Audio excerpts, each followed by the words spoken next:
Now I would like to add a little bit more detail to my fork, and I'm going to Shift D, duplicate it, press Escape so I don't move it, and then I move it on a different layer. So I have a copy. So with this one I could freely play around and completely destroy it, and it's not really a problem because I can simply delete it and then copy back my original backup piece. So for example here, I would like this part to be a little bit flatter because that's later where the axis would go through, and maybe here that's a little bit too thick.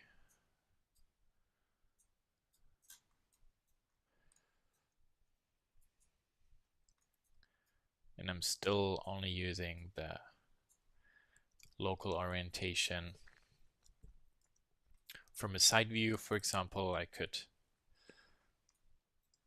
maybe select those points, go to 3D cursor. You see my 3D cursor is still at the object center, and then I'm going to rotate this a little bit. So for example, my fork gets somewhat a more unusual look. I could also create an arc there and then rotate another time. See that the whole part starts to arc.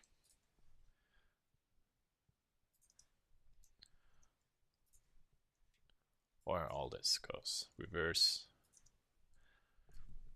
So you see there are a lot of ways how you could play with it. I could, for example, select those points and then move them down along this way.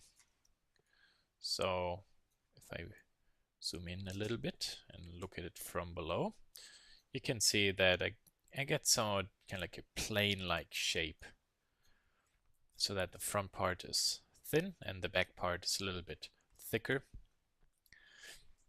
There's one really nice tool in Blender. If you press Alt or Option and B, you get a selection tool, and then I can mark an area, and then everything that is inside this area remains being visible, and everything outside that selection is invisible. And then if I rotate my view, I can easily look into objects. So this is a very good tool to check, for example, cross sections you created. Well, maybe I move this one to there, and then those points I move to there.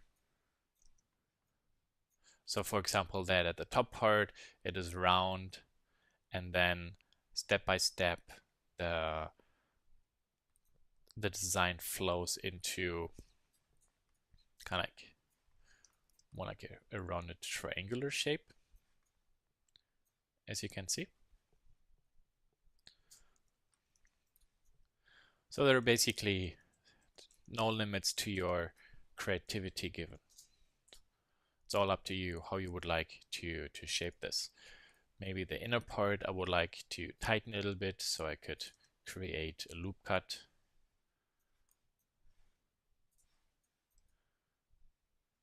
So you see that the outside is nice and round, but then the inside is sharper.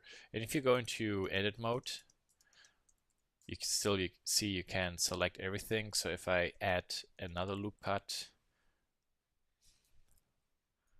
maybe here, you can see that you can move it, and the rest then is invisible. So it's not that it really hides or removes stuff, it's just visually made invisible. And to get out of this view, you press Alt B. So same like with hide, H for hide, and Alt H to unhide. And here it's Alt B and Alt B. Okay. So let's say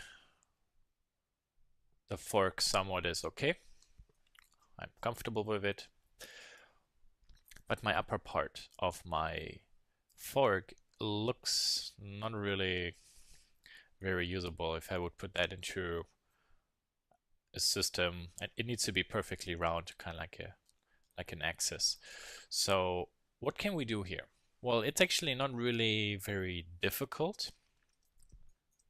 So all I need to do is actually, for example, let's say I start up here. So I press Shift S, cursor to selected, and I have 1, 2, 3, 4 points, and then on the other side 5, 6.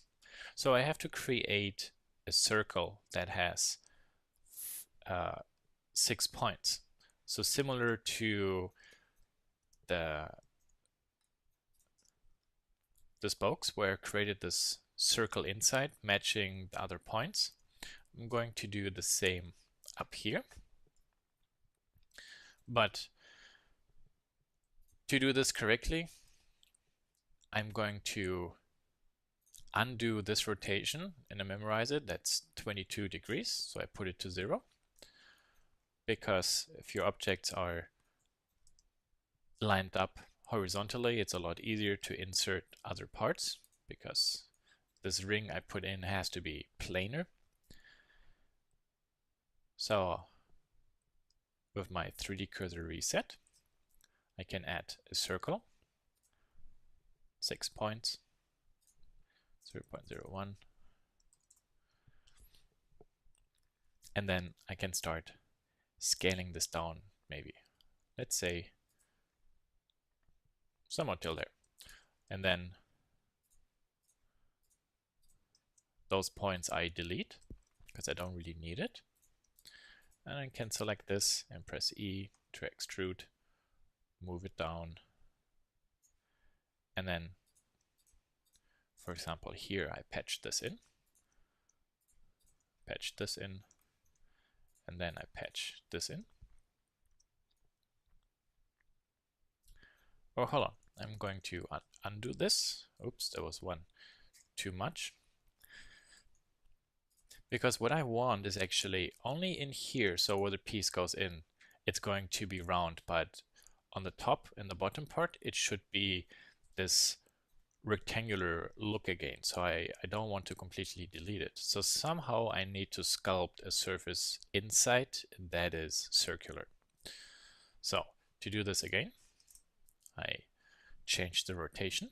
I go into edit mode, and I'm going to extend the piece. And then, for example, those edges,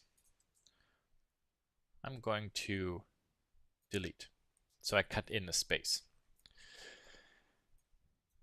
And then again, I said we have 1, 2, 3, 4 points and 5, 6. So I press Shift A.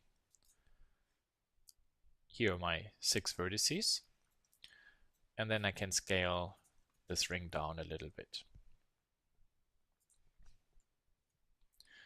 And from a side view, I'm trying to match it so it fits roughly.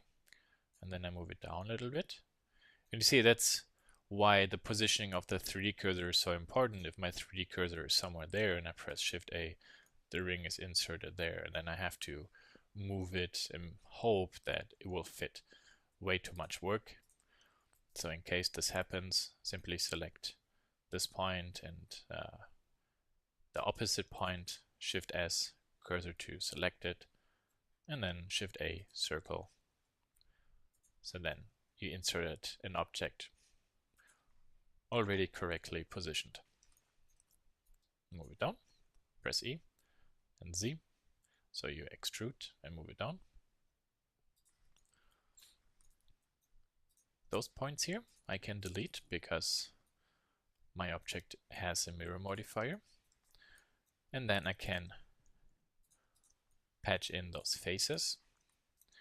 And you will immediately see that I now have a surface that makes a transition from this rather boxy look to a very rounded look.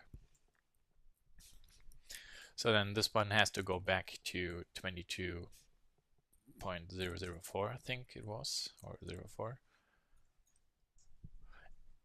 And to finish this one, all I need to do now is see that the transition is a little bit too big.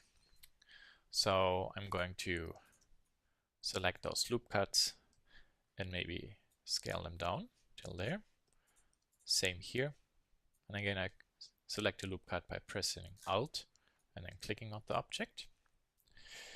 And I'm adding extra loop cuts to start tightening my transitions.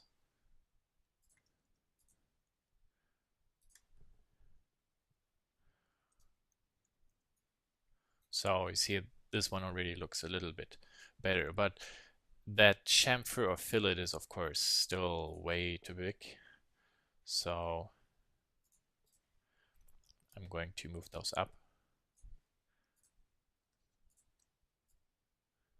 to there.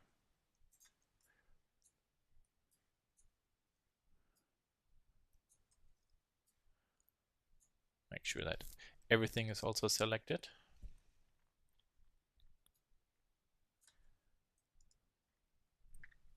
And then of course I have to visualize later when I build the rest of my bike. It fills in that space.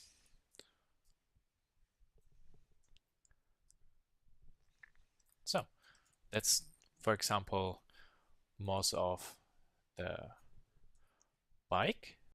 And in the next video, I'm going to show you how we could quickly visualize the space for the axis and how this, for example, could be preliminarily inside Blender be cut out of the fork.